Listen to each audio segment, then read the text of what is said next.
This is the real story. Fort Worth fam, what's going on? It's Fort Worth Fabian, BigBossFabo. I'm back with a video for you guys this evening, man. I got my Queen, the Days of Our Lives documentary. This is part 1 of 2. Y'all, this is literally like a 2-hour documentary, man. I know it's been a while since I've done Queen, so I'm back on it. I know you Queen fans are excited for that. And shout out to Hot Space, who had reminded me to get back on this this documentary because it's long overdue. I was supposed to do this a while ago, man, but I told myself, hey, let's knock it out today. But with this, man, it's a 2-hour documentary, bro. So, you know, at one point I was confused on how I was going to even like chop this up, edit it to even add to the channel. But I think I'm going to do this whole thing in 15-minute segments. So that's literally going to probably be like 8 videos of it. So I don't know if y'all going to be in tune and engaged to really watch all 8, but I appreciate y'all if you do. I hope you do. Because obviously I'm putting a lot of work into uploading these videos for you guys, man. With that being said, like, comment, subscribe, hit the notification bell. Follow me on Instagram and Twitter at Fort Worth Fabian. We're on the road to 50,000 subs, man. Do me that favor and hit the notification bell after you subscribe. In addition to that, man, check out my Queen playlist. Got over like 100 uploads on Queen stuff. Link to that will be in the description of the video. In addition to that, check out my merch, man. I got Fort Worth Fabian apparel. Go get you a hoodie. Go get you a shirt. Go get you a long sleeve shirt, man. All that good stuff, and support me on this platform here, man. Much love to you guys. Let's get right into it. This is part 1 of like 8 or something. You know what I mean? When really...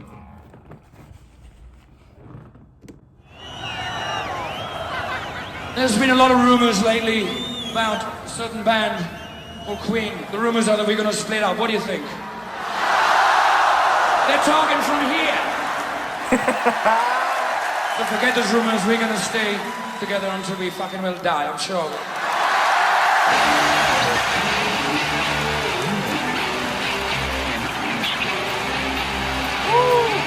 Been a minute, man. It's been a minute. I'm glad I'm back.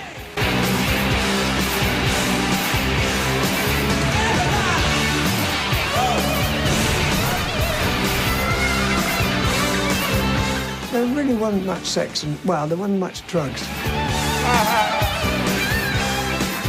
I don't think you'd be able to... Come on, man. Don't play with me, Roger. You know you was clapping them. Rockstar lifestyle might not make it. Man, if you a rock star, come on, man. I always like seeing the behind the scenes, the stories, whatever, man. Fill me in on all of that. do that now, would you? One man, one goal. One mission, one... For that moment, we kind of owned the world. Where's the modesty gone? Well, there isn't any. For reasons I never quite understood, a lot of the press took against them. England doesn't really think we're that cool. But I mean, I don't want some arsehole critic to tell me that. You might as well sort of paint a target on your head and go, you shoot me. I think when you go all the way up, the only place is to come down. The controversy behind Sun City. Wish I'd never heard of the place. Whenever the band came under pressure, there would be a walkout, a separation, a row. We were at a really crucial point. We might have had to break up. The arguments were creative, and then it would become personal. Of course. There is an inward jealousy, and they're all wondering and all waiting for us to see if say, my album's going to do better than the last Queen album. Freddie took to the gay scene like David Attenborough making a wildlife program. Just want to pack in as much of life and having a good time as much as I can.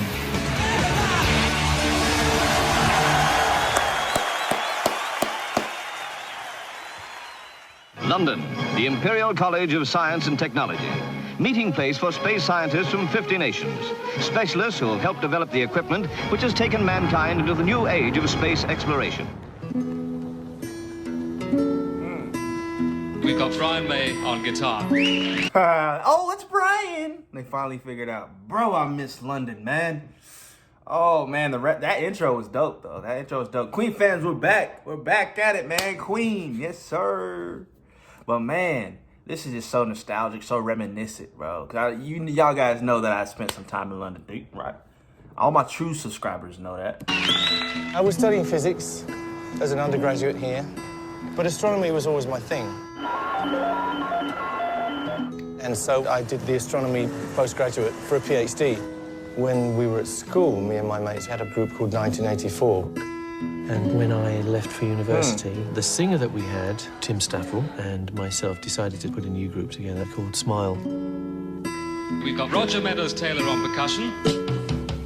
There was a notice board somewhere here where you would pin items that were of interest to musicians. So this is where I put my notice saying drummer wanted. We need Ginger Baker, Mitch Mitchell type drummer. I booked this little jazz club room here, and Roger brought his kit in. I brought a guitar and an amp. It's the first time we played together. When she was done, she hung them up. Something happened. They put out an album? There is some kind of special sound to this.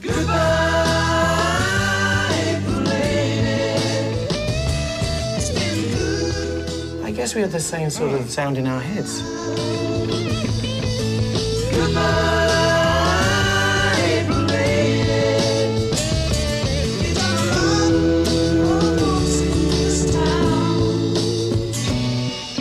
Freddie Mercury on vocals.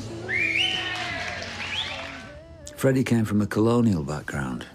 He was born in Zanzibar, and he went to boarding school in India. I first met Freddie at Ealing Art School in 1968, and there was a piano down there, and Freddie would do this kind of flowery style on the piano, and he was very Mozart and affected, but unique, you know. You'd never seen anybody play the piano like that before. The first time he sang, you knew straight away that that voice was going places. Did you walk in the joint? I could see you were a man of distinction, a real big spender, good looking, so refined. Say, wouldn't you like to know what? See, this is a true story. No disrespect to the Bohemian Rhapsody movie. But yeah, this is what I was missing, man. Shout out to everybody who kept irking me and telling me, hey, bro, you gotta react to Days of Our Lives, because this is interesting, bro. Get the popcorn ready, yeah? I used to follow This is a real story. A lot, you know. We were like friends. I used to go to their shows. Freddie was waiting in the wings, literally, and advising us on what to do. And he would always say, you know, you guys are brilliant, brilliant, brilliant, it's amazing. But, you know, you should do this and you should do this. What did you see in what Brian and Roger were doing with Smile? Nothing. I think he sort of had in the back of his mind maybe, you know, some idea about maybe working with us. Freddie told everybody that he was going to be a pop star, and we didn't take it that seriously, really. And he was sitting over there one night, and I walked in the pub, and he just put his head in his hands like this and looking really depressed. And I walked over and said, what's the matter with you? And I said, I'm not going to be a pop star. And very slowly, he stood up and he said, I'm going to be a legend. Dang, talk about confidence.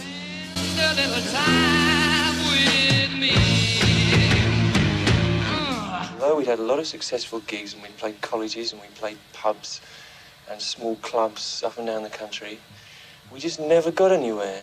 Smile made a single which did nothing at all. And then Tim, our singer, got an offer from someone else, and the someone else was called Humpy Bong. So Tim sodded off to that. And Freddie sort of got us. He said, come on, you can't give up. I want to sing. So we decided we'd, you know, take the plunge. And it was then I sort of thought about the name Queen. Why Queen? I don't know, at the time it was outrageous. So here we have the main hall. London. In 1973, this is where Queen played, and this is really the first proper advertised gig we ever did, I would think. And it's certainly the first review we ever got by Rosemary Horide of what was then Disc. From the very beginning, Freddie was absolutely remarkable for stagecraft. He had a presence unlike anything that I'd ever seen, and I'd been a music journalist for a long time. Freddie, even from those days, had an ability to work an audience, and they would eat out of his hand. He could actually turn his hand round like that and do that, and the audience would stand up. I have sinned, dear Father, Father, I have sinned. try and help me, Father? Won't you let me in? I think the first moment when I thought, my God, something's really happening here. People actually want to see us and they know what we're about.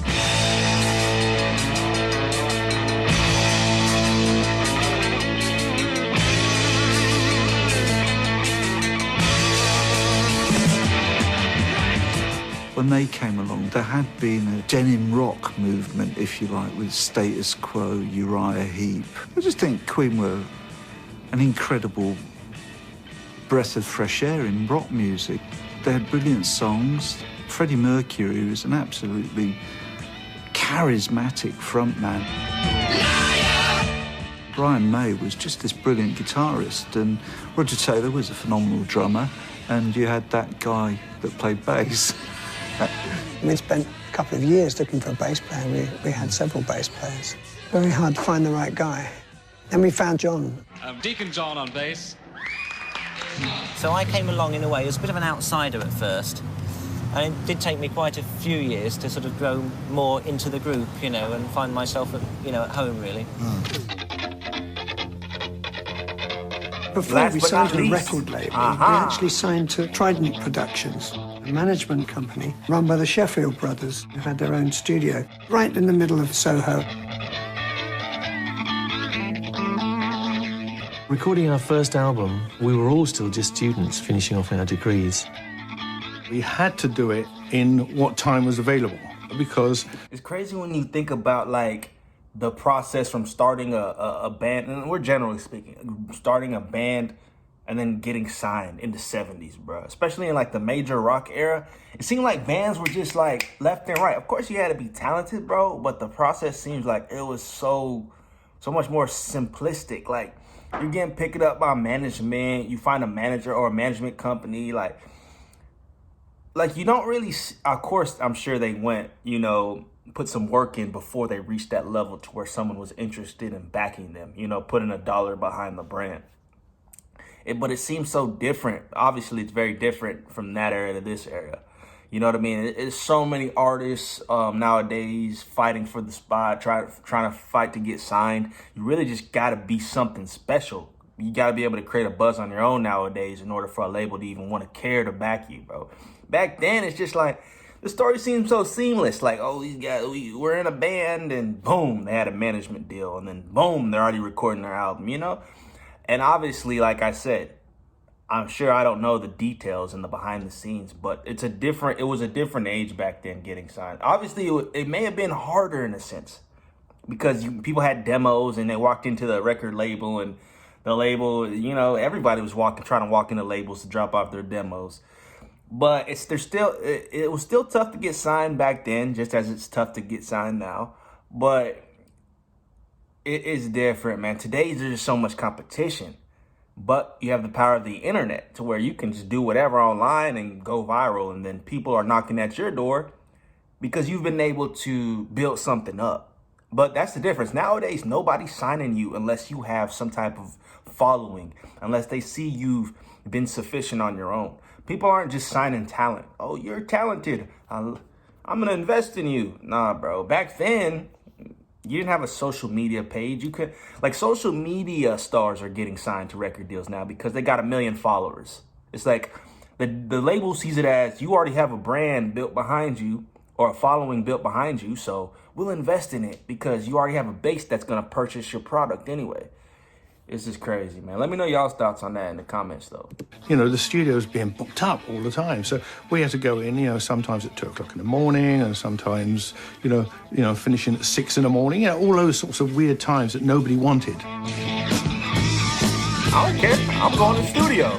You could see the working girls at night through their lace curtains. So when we were mixing, we'd have a little bit of diversion. The album came out and sort of resoundingly crashed. Well, it really didn't do much. Well, it's funny when you make your first album, you go out into the record shops and you think, we're in the record stores now, and you go in and say, have you got the new Queen album then? And they go, what? And it's a long haul.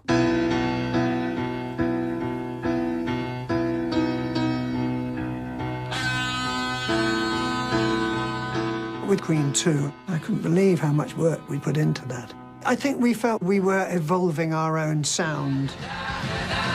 We were pioneering this sort of multi-tracking thing. It gave you a tremendous palette. You could get massive choral effects with just 3 of us singing.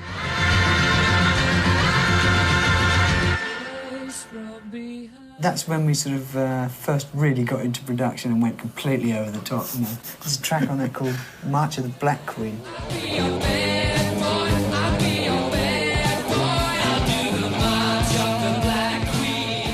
Very long, it's in about 11 different sections, and the complexity of it is staggering.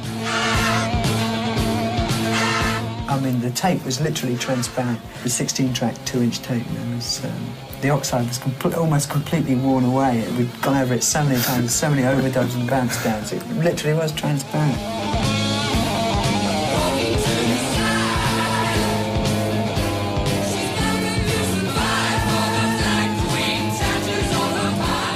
It was really only with Queen 2 and Seven Seas of Rye that we had the breakthrough. We realised that really the easiest way of getting a hit album is to have a hit single that has some musical validity. The key to that was the stroke that was pulled in getting them on top of the pops when Bowie dropped out, and it absolutely broke that single.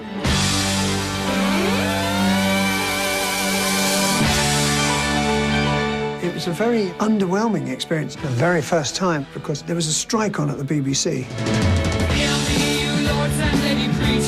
So it was shot in the weather studio.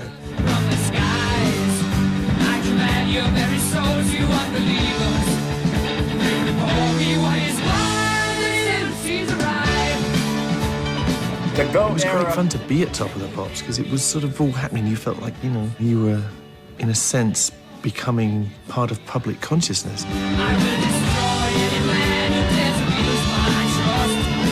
Top of the Pops was incredibly uncool.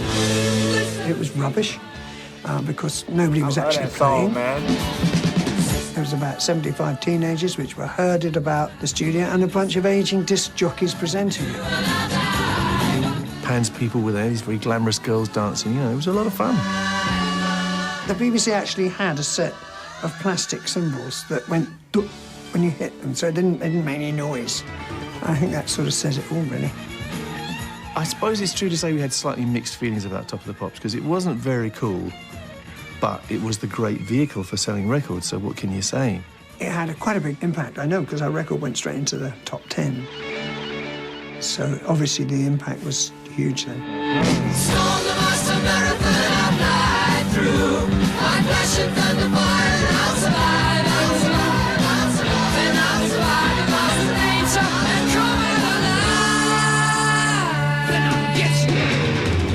We had this song called Seven Seas of Rye, but it's a universal truth that more groups break up because of songwriting arguments than anything else in the world, because your songs are your babies. The person who's written a song tends to be the one person who sees that one song all the way through, from the idea they have in their head at first, you know, the final production, you know, the sounds on everything and the mix. Most of the time I have a clear picture of what I want, and I sort of have a lot of, say, Roger's parts and what Brian should do and things. There are rows, of course. I've probably never spoken about this before, ever, but I remember the Seven Seas of Rye thing. You know, it was Freddie's idea. He had this lovely little riff idea on the piano, and I think all the middle eight is stuff that I did, so we definitely worked on it together. But when it came to the album coming out, Freddie went, I wrote that. And we all went, OK. You know, because it didn't seem like that big a deal, but Freddie said, look, you know, I wrote the words, and it was my idea, so it's my song. The sort of unwritten law was the person who brought the song in would get the credit for writing that song and the money for writing that song. Much, much later in Queen history, we recognised this fact. That's crazy. Here I stand, look around, around. We were very lucky in that we hooked up with Mott the Hoople, and we were the warm-up act. Now I'm here. And we went all around the UK with them, And it worked out just perfect. Now I'm there. And then the guys from Mott said, would you like to do the same thing in America? All right, guys. 15 minutes in, like I said, man, I'm going to do these 15-minute videos of this. This is part 1 of 2 of a 2-hour documentary, right? And like I said, I'm going to chop them up into about 8 segments, 15-minute segments. And it's going to be probably like 8 videos. So bear with me. If you're watching my reactions, bear with me. I'm going to upload all these, so I appreciate you guys tuning in, man. Let me know your thoughts on this, man. Just stay engaged, stay in tune, man. I'll have part 2 of this, of a part 8 series. It should be a part 8, 8-part series, I mean, coming up. So peace out, guys.